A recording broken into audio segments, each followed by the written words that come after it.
Hi and welcome to RCKicks. On today's show, well, I've got something super exclusive for you and it's just arrived and I am blown away. It's the TRICKBITS YZ10R. I've been waiting for this for quite a while. This is a very exclusive car. This is kit number 27. Not only that, but the owner has actually delivered it to RCKicks. So in this episode, the plan is I'm going to sit down with Alby Smith, the owner of TRICKBITS, and I'm going to pick through his brain and we're going to learn lots about what it actually takes to produce an RC car to take racing. Oh, first race over again, and that is his chances of first or second, I think. Third place, still a chance. So let's see where they are. 5 minutes is up, you are racing to the line. Nathan has led start to finish. Can he finish it off, or can Nick Goodall squeeze down the inside? Nathan takes the win. Superb drive. So Alby, thanks for coming to RCKicks. So before we talk about TRICKBITS itself and the YZ10, tell us a bit about your background and what made you get to this point where you decided I'm going to produce a vintage racer. So is this a long video or a short video? Well, first and foremost, I mean, I'm retired. So my background though was in computer industry. I'd spent most of my serious working life running computer companies and software companies. But going right the way back to when I left school, I went to college as an engineer, and by the time I got to the age of 20 I decided this isn't for me. I don't want to get filthy. I don't want to get filthy every day and burnt and all sorts of other things. And that's when I left. At the time, I was also racing motorcycles as well, and I couldn't earn enough money in engineering. Oh, you used to race motorcycles? I used to race motorcycles, and that's where a lot of my technical background comes from. Cool. So, but then when I got to 28, I think it was, I retired. I wasn't going to be a world champion. And that's when I went into the computer industry, and I stayed in the computer industry right the way up until I retired. So then how did you get from the computer industry to producing your own RC? I listened to my son again. It's like, don't listen to your children. I think many people have heard that my grandson was given a car for Christmas in 2022. I built the car with him and I just thought, oh my goodness, I've really missed this. And then the following Boxing Day, James came out because they were running around outside our yard, and Dad, could you get one of my Yokomos going? Yeah, I don't see why not. And I did, and he's never raced one. In fact, Nick Goodall races the car I built for him, because that is actually chassis number 001. All right. And it was just sat at home doing nothing. And I knew Nick and phoned him and said, do you fancy racing it? And my goodness, has he done a good job with it. So you decided to do a YZ10R. What was it that drove you to produce this particular vintage model out of all the hundreds that are available? Right, I'm going to get topical straight away. Yeah.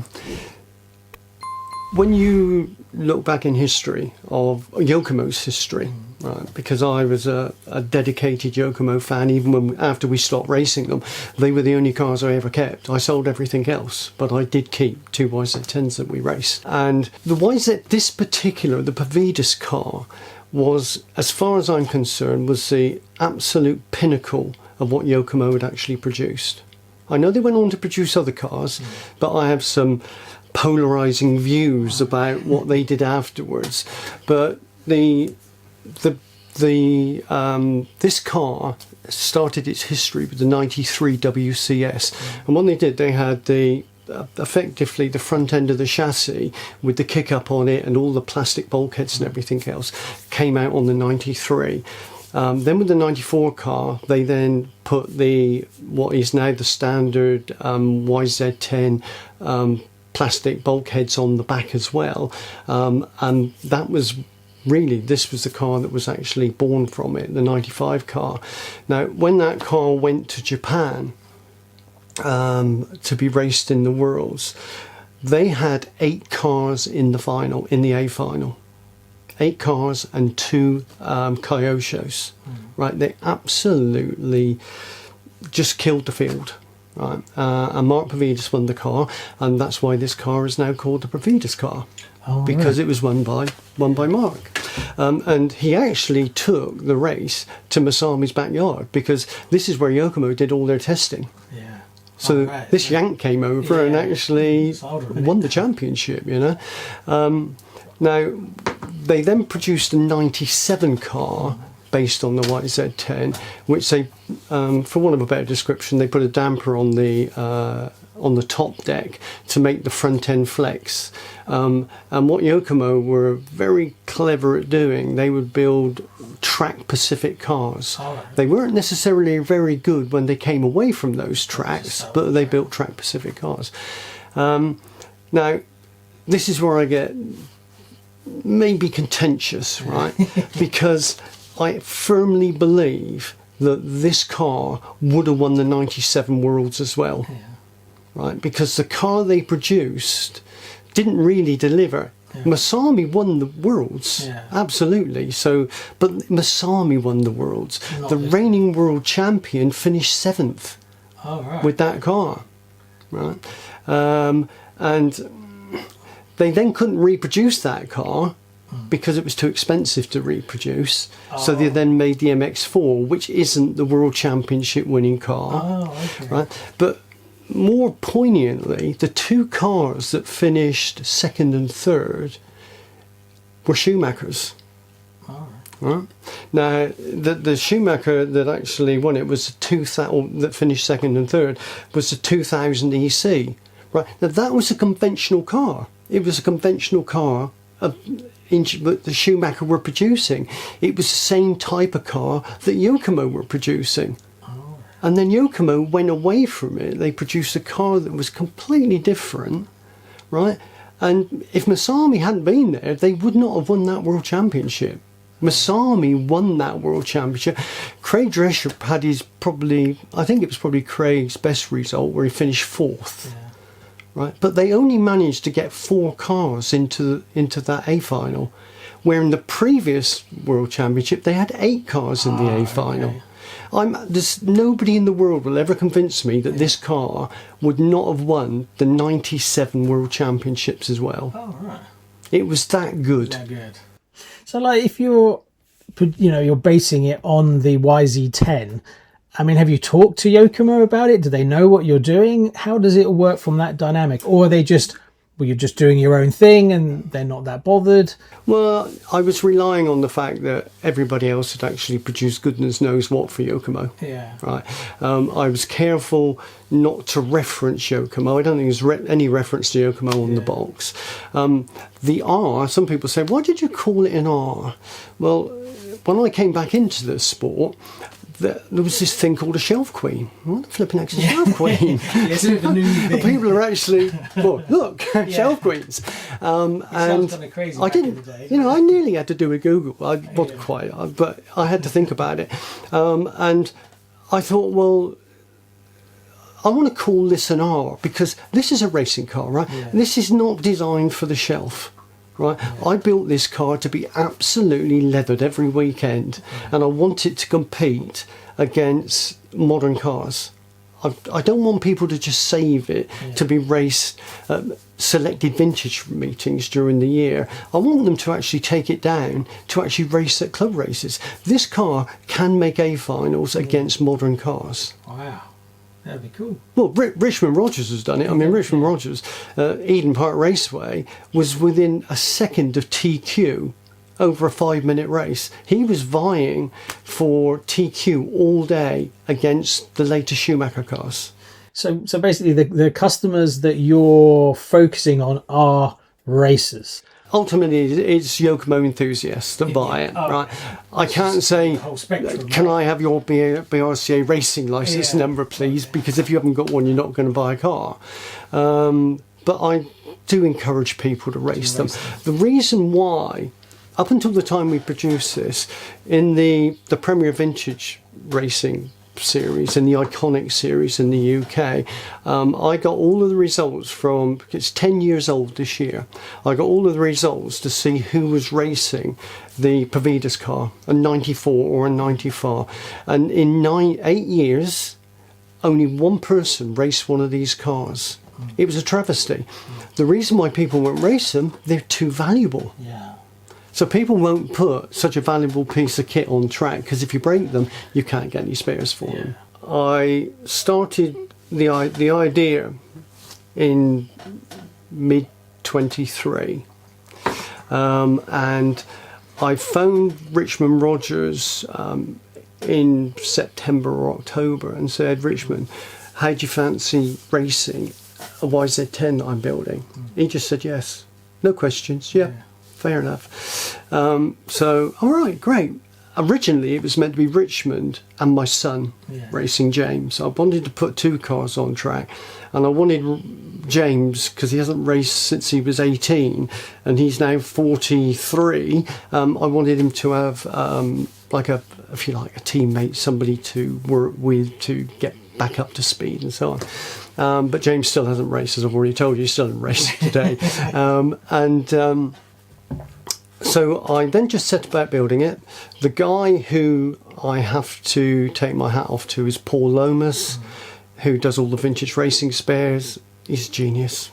You know, with children, one of the worst things they ever learn to say is like no, but other than that is why. Why? You know, I want to do this. Why? Right.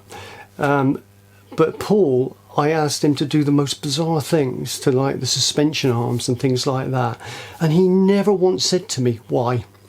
He just did it. Right? It's just brilliant. And I don't know if he had any faith in what I was doing, but he just said why. But so we built it using 3D printing. You know, there is absolutely no spares available anywhere in the world. So if you want to build a car like this, then you have to do alternatives. And the type of 3D printing we use, which is a product called MJF, and you really need to look at the printers. You know, they would fit in this room. You know, maybe just one part of it. Right, this is serious stuff. This isn't sort of 3D printers in the house, you know. And anyway, we went to. I took the car. Richmond only saw the car 10 minutes before they opened the doors. Right, it was a real last-minute job to get that car finished. Practice went well. He was around about a second a lap off. We thought, well, we can get that right. So he was actually working on that. We missed the first practice, in actual fact, because it had no electronics in it. So this car just hit the track from day one and went racing. Right. In the warm-up on Sunday morning, he planted it in the wall at the end of the main straight. Right, he put some really aggressive front tyres on it, and they bit, and he caught the track marker. It launched the car straight into the wall, full chat, and that was fast. He bent 3 hinge pins, he snapped a piece of carbon off the steering, and he popped the ball joint. And I walked over to the car and I thought, oh, this project could be ending here. You know, if I need a bucket to pick the bits up in, then nobody's going to buy it. And nothing broke. Nice. And I brought Richmond's car with me today so you can see it. It's still got the same arms on it, and so is Nick Goodall's that I actually built from day one. Right, but to bend 3 hinge pins in one crash, without blowing the arms as well. That was 2 front hinge pins and 1 of the rears, so it really did clatter the wall quite hard. I mean, 3D printing's come on so much, you know, and I think people's perception of 3D printing is the £300 printers you get at home, and then you put together a really low resolution print, and they're just garbage. There's a different world. I mean, you can 3D print metal now. So I think that side of it, I think, because obviously that's one of the questions is, oh, it's got 3D printed parts, and instantly that's a negative thing. People don't understand. I mean, I don't voice it, but you know, when I see that somebody's broken something on a crash, and then the first question people ask, is it 3D printed? Right. Look, there is 3D printing, and the 3D printing and the design work that Paul Lomas has done is nothing short of brilliant, right? We run all of our drivetrain is 3D printed. Our pulleys are 3D printed, right? And we've actually, we'll deal with this because I want to show you bits of it, but we've actually created alchemy with that, right? We truly have created alchemy. That our car, is anybody that's actually watched that video, Racing Against the Predator, you know, Nick was running a 6-turn motor in that. Right, and if you see how slack we run the belts, no belt skip whatsoever. The coarseness of the printing grips the belts, and we can run the belts so slack that people just virtually think it's impossible. How can you run the belts that slack? Well, slack belts gives you a really, really advanced, improved drivetrain because it spins so freely. The reason why I built or had the chassis modified is the Yokomo drive belts run too tight. They're like a bowstring, right? And they still skip. Oh, okay. Right, but the minute you change the material, the skipping stops and the belts go slack. And then what you actually have is a really, really quick car. It accelerates faster, it runs freer. I mean, it's pure alchemy, and you know, both Paul and I would love to put our hands up and say, "Oh yeah, of course we thought of that. We didn't think of it. That was a byproduct, right? So many clever things are." So I mean, is the YZ10R, is it like a finished product now, or is it a constantly evolving product? I have no intention whatsoever of building any other race cars from any manufacturer, and I will not do any other Yokomos. Right, there's lots of things I want to tell you about this car that why can I assert that this is the best rear motor car that Yokomo ever built, and I'll show you some of those things, and we'll use that Riri up there as an example of what makes this car so much better. There's flexibility in this car. I can still do more things to this car to make it faster. It will become faster. So you are looking at continually developing it. So that if your customers have purchased them at different rates, they will be able to upgrade to newer parts to keep improving the cars as you develop it. Absolutely. That's cool. Well, it's definitely going to get tested with my driving. I bought some spare arms. No, I haven't. Just the whole front end usually covers it. We've had 2 cars running at race-winning speed, right? They're not plodding around the track. These guys are really, really racing them hard. And I've got another guy up north who is a brilliant racer, a guy called Stu Wood. He's good, and he's been out and he's broken more bits than you can shake a stick at. Right? And we just didn't understand what was happening. You know, and we were breaking steering systems. We've never broken a steering system. I've sold lots of steering systems. Nobody's ever contacted me and said, "Oh, the steering just fell apart." Right? And we were redesigning bits. We were adding more material to it to stop it happening, and it just kept happening. And eventually, Paul and I were just talking this through. It's like, why is it happening? Why didn't it happen? And why is it happening? Well, all of the products that didn't break were actually all made late in 2022. Right? Okay. The products that started breaking were made in 2023. Oh, right. So I'd already sent our drawings into the 3D printing company and said, "Look, can you check this over? Are we doing something wrong here? What's happening?" And they said no. In fact, they were very complimentary about Paul's drawing work actually on the suspension arms. So we carried on changing them to try and sort it out, and then sort of light bulb moment went on. Well, why haven't we had any breakages? Why are we now getting breakages? So we went back to them again, and they happened to be an ISO 9001 company. So I demanded that they go back and review their production processes, because I thought there's either something gone wrong with the printers, you know, there's a commodity in there that should be changed, like filters or something that's causing problems. And they were very honest. They came back and said, "We changed the manufacturing process for no reason. We don't know. There's no reason for doing it." And the best way I can describe it, have you ever seen 3D printing where they print buildings and they've got this like long sausage that they keep laying out like that? Well, every time you put the sausage on the top or the next layer, the weakness is the line between the two layers. Right? And what they do is they print at an angle. Right, so if you imagine like the growth lines in a tree, right? When they're going horizontally like that, in theory, that could be, you know, the break line. When they print like that, the lines go that way, right? And then you get the strength. And what they did, they changed the printing angle, so they were printing like that, and then you hit it, and it was just snapping across the break lines, right? Okay. They tipped it like that, and we haven't had a breakage since. Not a single breakage since. And when I challenge them, it's like, well, come on, you know, you owe me, you know. So I've suffered credibility problems here. And they said, oh no, it's all printed within specification. Could have strangled them. Yeah.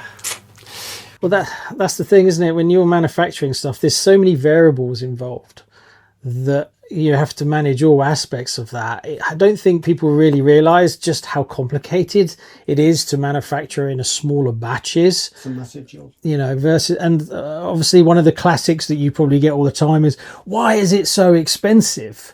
You know, why are you charging such a large amount for this RC car when I can get a RC10, you know, B7 for £500? I mean, what would be your response to? Well, in a year's time or 2 years' time, it would only be worth £300. Maybe a little bit less than that. Yeah, but that aside.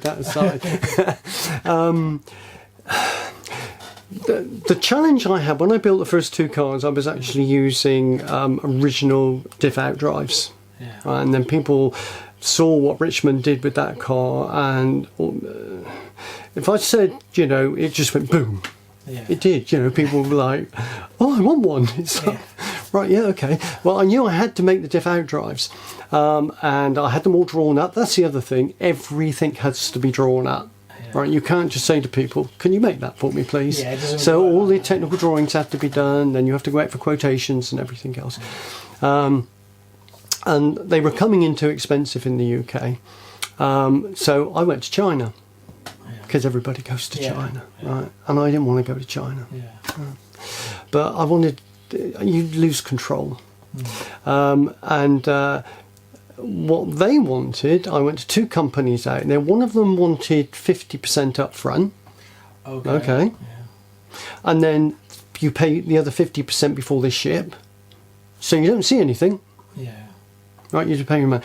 The other company wanted all the money up front. So I was faced with paying a Chinese company £4,000, right, to make these out drives. And they both came in roughly at about the same price. And I didn't know what I was going to get.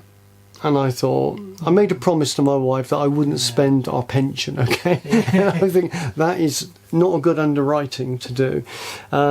So I then found a company in the UK that has some of the really latest technology in sliding head lathes and everything else, which is what you need. And they would be prepared to do batches for me in between production runs. You know, when they were doing ours, they'd just done a job where they were making aluminium ladies' makeup brushes, but these really sophisticated sculpted handles that they then put the bristles on. That machine was running for 2 months, 24 hours a day, 7 days a week, right? And then you're saying, can you make some of these for me? How do you want 50? It's like, well, no, I don't think so. But I found this company, and they're great. They're 7 miles away from where I live, so there's no air miles involved or anything else. I can go and watch them being made, and I just now happen to get along really, really well with them. And so they made my first batch of out drives, and I had 50 sets made, and they just went boof, gone. I've had the second set of out drives made, which I'm actually going through now, and I had 100 out drives made, sets of out drives made the second time around. And when, you know, you mentioned expense. People think, well, they're expensive, therefore you're making lots of money. Actually, you're not making lots of money. If you have your products made in China, right, then you're making lots of money, right? If you are controlling the quality of the product and everything else, so you know that it's going to be 100%, you're going to put it out there and it's going to work, and I've got accountability. You know, I've got accountability to my customers. I've then got accountability back to the people who actually made the product for me. Now, I think we need to do a full disclosure. You've paid full money for this car, haven't you? Yeah. After saying something unkind online about needing a mortgage to buy one or something like that, which I do remember you writing. But you have paid full money for it. And before I delivered the car, just like everybody else, you paid the balance, right? But the money from that balance is now going into making 100 lay shafts. So when I get the money, I then actually make more. I made 50 outdrives to start with. I made 100 the second time. Right. I make all of the lay shafts myself still, and I've got to get away from making this stuff because I can't work fast enough and build kits and everything else. So that's where the money gets ploughed straight back into the car. I think one thing people don't really realise is that economy to scale in manufacturing has a massive, like, it's like saying, well, why is a Ferrari, there's only 100 of them, why is it £3 million when I can buy a BMW for £60,000? There's the same amount of parts in it. So you really suffer from that. If you were making 3,000 of these, the price point would be very different. But then the whole process would be very different. So this is very artisan, bespoke. It is. It's an artisan product. It's absolutely. That. But then also we've talked. If you're like, for instance, if I take my B7, I start with my B7, and that's X amount of money. I'm not sure what they are now, £400, whatever. Then you start adding on all the upgrade parts. The price climbs quite quickly. So yeah, I think when people first see it, their gut reaction is, whoa! But then when you actually take your racing buggy that you're racing right now and start totting it up of what you've actually spent on it, it's not a million miles away from where you're at. And I think people forget that, because, I mean, that's why a lot of manufacturers do it, that you buy a lot of upgrades, because they end up getting a lot more money out of you versus everything's in the box in one go. And then you get that gut reaction to it.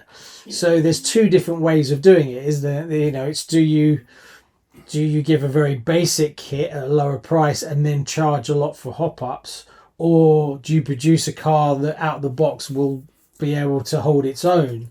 I mean, that's marketing more than manufacturing, I guess. You've hit the nail on the head, really, because when I just went through the process of this manufacturing, funnily enough, Team Suzuki weren't around when we raced. Right? And if they were, they hadn't got to Somerset where I live, because there was no internet, of course. So you didn't, you know, you had to wait for Alan Harmon's magazine to come out to find out actually, or you go to a race meeting, because we were racing in the nationals. So you go to a national and actually see what somebody else had actually got on their car, and that's how you found out about new parts coming on board. But by then we'd actually went to Schumacher, and then we went to Losi anyway. So we'd moved away from the yokes. And it was only when I came back, I remember asking a question online, what are those wheel nuts that people have got on? You know, well, they were Team Suzuki wheel nuts. Because I'd been away from the sport for close to 30 years, I'd never seen them before. It's like, wow, I like those. So, you know, nearly, I think it was the second product I made, which was Suzuki wheel hubs. But then I added my spin on it, which was to add some Masami cutouts in them, because on Masami's wheel hubs, he cut all the scallops out in between for lightness. So I did the scalloping out and the left and right hand threaded wheel nuts. And the other thing I do, which is, this is the pain really, I offer the car in 4 colours. And that was probably that was a mistake, right? But the problem is, I don't like blue. Oh, right. Okay. Well, because if I see blue, I see Associated or I see Tamiya. Right. Oh, it's become like an international colour for hop-ups. But when I built the first car, I built it in red. Oh, right. Because in a way, I'd like this car to be built in red. Yeah. Because it's got a red R on it, and it then becomes, it has its identity. Yeah. Right? So if you could go back and talk to your original self about producing this, what would you have learned from it? What would you have done slightly differently? Maybe produce less colours, colour options. It's So I guess it makes it more difficult. That it's like, oh, have you got all the blue in stock? If you've got the whole red in stock and someone wants to place an order. Yeah, I literally have to, if I make, say, 100 standoff sets, I then have to decide, well, so many of these are going to be blue, so many are going to be red, so many are black, so many are silver. And now I've learnt now that the popular colours are red and blue. Red is just become popular for, I don't know, for a reason, but it's now become more popular in blue. So I'm running out of red, and I've got lots of blue. Black is a stunning colour. It looks really, really good in black, and I brought some motor mounts to show you. And silver, people who build Masami cars, really, they'll make them blue, but they shouldn't be. If you're building a Masami car, it should be silver. Oh, right. Right, because Masami never had blue parts. He had silver parts. Oh, I didn't know that. Oh, right. So I guess from your point of view, that if someone phones you up and says, I want one kit and I want it in green, and you don't have it in stock, from a logistic point of view, you're then, well, it then messes up your whole delivery times, and I can see why it was a challenge. I've actually said that I will never do another bespoke colour. I did a purple, like a Trinity purple. Yeah. If I could change one decision I ever made, was that caused a lot of pain. Yeah. You know, not having every single part in the right colour. So how many people are actually involved in producing one car? I mean, it obviously is yourself, but there's everything from, you've got the box design, the painting, the machining, the printing. I mean, how many companies do you actually deal with to bring it all together to produce one kit? Fiberlight.